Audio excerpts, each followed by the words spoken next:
dan seluruh ikhwan akhwat yang dimuliakan Allah.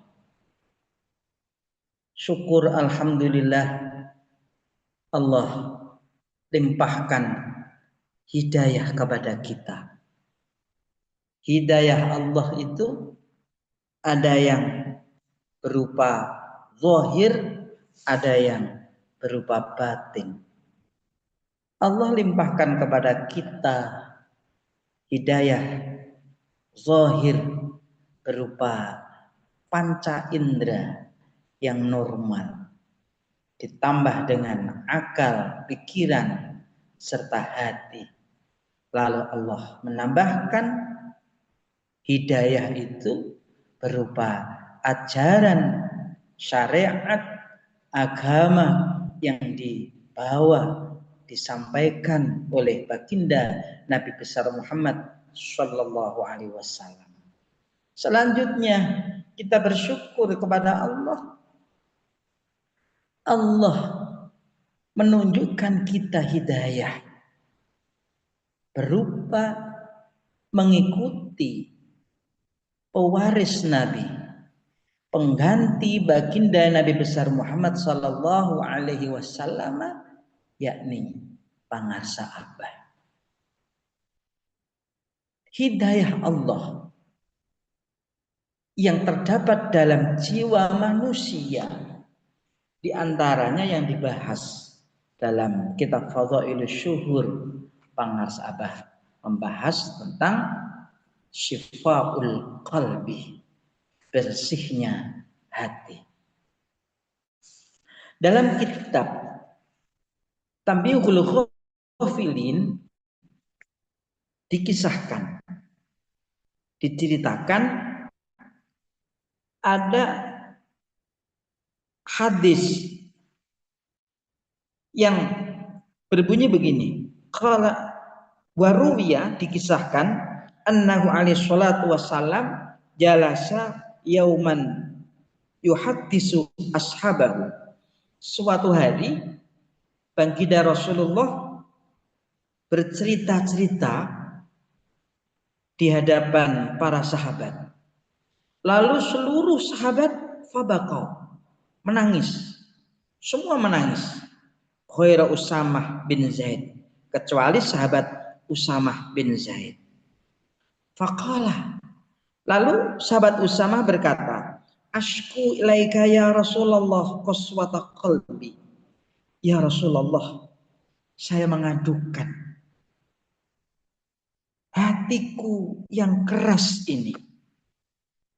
Fawadhu alaihi salatu wassalam, Rasulullah atas aduan sahabat Usamah yang tidak bisa menangis padahal yang lain menangis atas cerita Rasulullah, itu minta agar diruqyah oleh Rasulullah. Rasul, bagaimana dengan kerasnya hatiku ini? Fa wada'a yadahu ala sadrihi, maka kemudian Rasulullah meletakkan tangannya yang mulia di atas dadanya sahabat Usamah. Sumaqala ukhruj ya aduwallah. Lalu Rasulullah berkata, keluarlah engkau setan, musuh Allah. Fabaka. Setelah itu sahabat Usamah baru bisa menangis. Summa qala alaihi salatu wassalam. Setelah itu, setelah sahabat Usamah menangis karena di dadanya dipegang Rasulullah dan setan yang ada di dalam dada disuruh keluar oleh Rasulullah, baru sahabat Usamah bisa menangis. Setelah itu Rasulullah bersabda, Jumudul aini min qaswatil qalbi, bahwa kerasnya mata, keras kepala, atau bahasa Jawanya ndablek,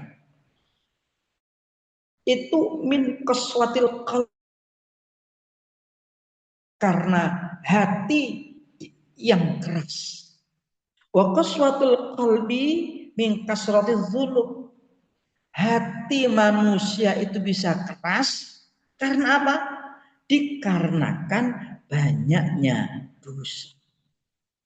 Wa kasratu dzunubi min nisyanil maut. Kenapa manusia bisa banyak dosanya? Orang banyak dosa karena lupa akan kematian. Tidak berzikir kepada Allah. Orang yang berzikir kepada Allah itu hatinya bisa bersih. Kenapa? Rasulullah dalam hadis lain mengatakan innalikulli syai'in suqalatun, bahwa ada cleanernya, ada pembersihnya. Wa inna syaqalatul qulub dzikrullah, dan sesungguhnya pembersih hati itu adalah berzikir kepada Allah, mengingat kepada Allah. Lanjut dalam hadis berikutnya, wa nisyanul maut min tulil amal. Orang tadi dikatakan orang banyak dosa itu karena lupa akan kematian. Wa kasratu dzunub min nisyanil maut. Banyaknya dosa itu karena lupa kematian. Dia nggak sadar, dia ngelali atau dia terlupakan, terlenakan akan kehidupan sampai dia lupa akan kematian. Wa nisyanul maut min tulil amal. Kenapa orang bisa sampai lupa akan kematian? Orang lupa kematian itu karena turul amal, terlalu banyak mengangan-angan, menghayal panjangnya kehidupan, menginginkan kehidupan dunia yang lebih panjang, lebih banyak, lebih enak, dan lebih seterusnya. Wa turul amal min hubbid dunia. Orang menginginkan panjangnya umur di dunia, banyaknya kenikmatan di dunia, itu karena cinta terhadap dunia, hubbud dunia. Wa hubbud dunia rasul kulli khati'atin. Dan ingatlah bahwa mencintai dunia, harta, tahta, kedudukan, wanita, itu merupakan ujung pokok, modal awal dari segala kesalahan. Ikhwan akhwat yang dimuliakan Allah. Disinilah kemudian kita mengerti bahwa semuanya, bahwa puncak dari kesalahan manusia itu karena mencintai dunia, kedudukan, jabatan, kesuksesan dunia, kemudian mengejar cinta, harta, tahta, wanita, itu kalau diterus-teruskan, dilos sampai dol, itu akan membuat lupa terhadap kematian. Ketika seseorang sudah lupa terhadap kematian, maka dia akan banyak melakukan kesalahan dan dosa. Ketika seseorang melakukan kesalahan dan dosa, maka akibatnya hatinya akan keras. Dalam satu hadis Rasulullah bersabda, idza aznaba 'abdun nakatat nuqtatan fi qalbihi. Ketika seorang hamba melakukan dosa, maka akan terdapat titik noda di dalam hatinya. Fa idza taba wastaghfara syakula. Ketika dia sadar lalu bertobat, berzikir kepada Allah, maka akan kembali bersih. Wa idza asyarra, ketika terus melakukan dosa, tidak bertaubat, tidak sadar, maka akan semakin banyak itu. Dosanya akan semakin banyak, akan semakin noda-noda hitam itu akan semakin banyak. Disitulah dikatakan oleh Allah Subhanahu wa taala, kalla bal rona ala qulubihim ma kanu yaksibun. Bahkan Itulah ron. Ron itu semacam tayeng, semacam kerak. Hatinya meneyeng, hatinya berkarat. Kenapa berkarat? Karena terlalu banyaknya dosa yang ia lakukan. Ikhwan akhwat yang dimuliakan Allah. Oleh karena itu, sebagian ulama membahas hati ini dengan berbagai bahasan. Di antara sebagian ulama membahas bahwa hati manusia itu terdapat lima grade, lima tingkatan. Yaitu tingkatan yang pertama namanya basirah. Tingkatan yang kedua dhamair. Tingkatan yang ketiga fuad. Tingkatan yang keempat latifah. Tingkatan yang kelima asrar.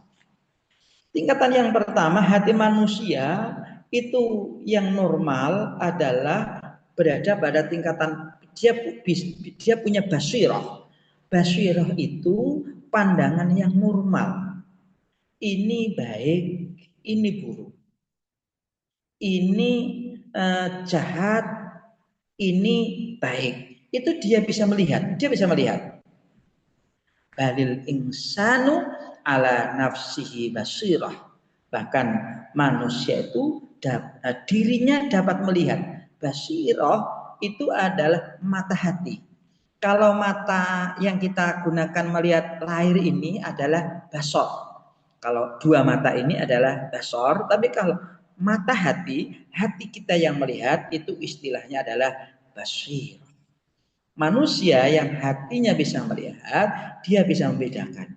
Ini hak, ini batal, ini baik, ini buruk, ini jahat, ini adalah baik. Itu hatinya tahu, hatinya ngerti. Lah orang yang hatinya sudah tertutup oleh dosa, oleh noda tadi, dia sudah tidak bisa lagi itu membedakan. Ini dia tidak bisa punya rasa kasihan juga kepada orang lain. Dia nggak bisa melihat kebaikan, nggak bisa melihat. Maka dikasih ucapan apapun tentang agama, tentang tarekat, nggak akan bisa masuk karena memang hatinya sudah tertutup. Itulah yang buta, yang buta mata hatinya. Yang buta bukan buta matanya, tapi buta mata hatinya. Oleh karena itu, yang kedua selanjutnya setelah basirah, grade yang kedua, ketika basirahnya normal manusia itu, maka akan naik pada grade yang kedua, namanya dhamair. Dhamair itu perbuatan batin. Rasulullah mengatakan, nahnu bizzahir fallahu bidzamair. Kita hanya bisa melihat zahirnya. Allah lah yang melihat batinnya. Oleh karena itu, ibadah belum cukup hanya dengan syariat saja. Karena syariat itu ibadah lahir. Sah dan tidaknya, rukunnya berapa, syaratnya berapa ibadah, itu dibahas di dalam syariat fikih. Nah, thariqah itu dhamair. Thariqah itu adalah beramal dengan hati. Ketika beramal dengan dohir, ya hanya melihat kedudukan lahir saja. Tapi kalau sudah melihat sampai di hati, di batin, itu nanti akan sampai meningkat kepada ihsan. Ikhwan yang dimuliakan Allah. Dhamair pada hati manusia itu juga ada 3 grade. Grade yang pertama dhamair ijtimai, yaitu orang melakukan kebaikan. Dengan dhamair ini orang bisa melihat kebaikan lalu melakukannya, atau dia tahu kejahatan lalu meninggalkannya. Orang yang bisa melakukan kebaikan itu ada kalanya dhamairnya istimai. Niatannya apa? Motivasi yang melakukan itu apa? Kalau motivasinya ijtimai itu karena keluarga, karena perkumpulan, karena ada orang, Di mana ketika di rumah ada istri itu akhlaknya baik gitu. Tapi kalau kemudian di luar jauh dari keluarganya, jauh dari perkenalannya sudah akhlaknya rusak. Jad. Lah ini domairnya istimai. Tingkatan domair yang kedua adalah konuni. Ia melakukan kebaikan, patuh, meninggalkan kejahatan, patuh itu karena aturan. Nah, ada aturan, ada larangan dalam pekerjaannya, ada aturan di dalam perundang-undangannya. Tidak semata-mata dia dari hatinya, tapi karena ada aturan, komuni, undang-undang. Nah, yang ketiga, tingkatan domair orang melakukan kebaikan itu karena dini. Ketika agama mengatakan baik, ia lakukan ikuti. Tapi ketika agama melarang, ia tinggalkan. Ini dini, ini yang paling baik. Nah, orang yang tidak punya domair, dia tidak punya domair ini, eh, jahat ia lakukan, baik ia tinggalkan. Tapi kalau dia punya domair, jahat dia tinggalkan, eh, apa itu? Yang baik ia kerjakan. Setelah ini kemudian tingkatan yang ketiga adalah tingkatan domair fuadi. Yang setelah basiroh, domair fuad. Allah Subhanahu wa taala berfirman, maka dabal fuadu marwah. Seseorang itu dia tidak bisa berbohong dari apa yang dilihat oleh fuadnya. Fuad ini sebagai hakim, sebagai pemvonis ketika seseorang melakukan kebaikan, maka fuadnya mengatakan good, baik, Anda telah berbuat kebaikan, lanjut. Tapi kalau kemudian seseorang melakukan kejahatan, maka fuad ini memvonis, ini salah, ini jahat, ini tidak baik, ini merugikan orang. Jangan kamu lakukan. Maka manusia itu baik melakukan kebaikan maupun kejahatannya, dia sadar, dia tahu betul, dan bahkan hatinya mencatat. Oleh karena itu, besok manusia ketika dihisab oleh Allah Subhanahu wa taala, manusia itu sudah membawa catatannya sendiri. Oleh karena itu besok ketika Allah menanyai, itu dia sendiri sudah membawa bukunya. Oleh karena itu Allah menghisap manusia itu gak lama. Kalam hil basor, sekejap mata. Karena manusia sendiri sudah membawanya. Ikhwan yang dimuliakan Allah. Selanjutnya tingkatan hati yang keempat adalah latifah. Disinilah kita diajarkan oleh pangarsa Abah tentang latifah diri kita. Ada 7, mulai dari qalbi, sirri, akhfa, khofi, ruhi, nafsi, kulul jasad. Hanya kita, hanya orang-orang ahli thariqah yang menekuni ini, dan secara ilmiah ini tentang latifah ini. Latifah itu barang lembut, kalau di dalam bahasa sana adalah hardware, software. Kita itu punya namanya hardware, kemudian perangkat lunaknya adalah software. Latifah itu bagian dari software manusia. Kemudian tingkatan yang kelima adalah asrar. Ikhwan akhwat yang dimuliakan Allah, berkah selamanya, berkah segalanya, berkah semuanya. Lain waktu kita lanjutkan lagi karena terlalu panjang. Kurang lebihnya mohon maaf. Assalamualaikum warahmatullahi wabarakatuh. Waalaikumsalam warahmatullahi wabarakatuh. Allahumma salli ala nabi